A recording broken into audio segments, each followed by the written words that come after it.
இது. அப்படியாண்ணா? வெட்டி வந்து சரி அது நான் வைக்க சூரையா நான்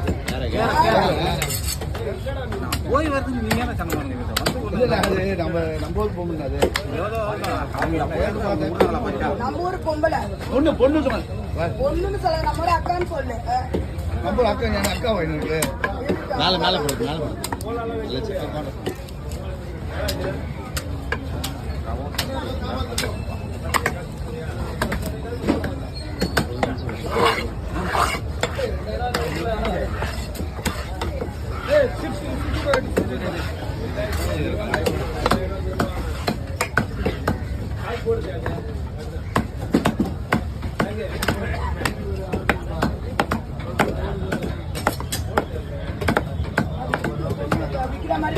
அங்க பாரு வந்து கொண்டு பாரு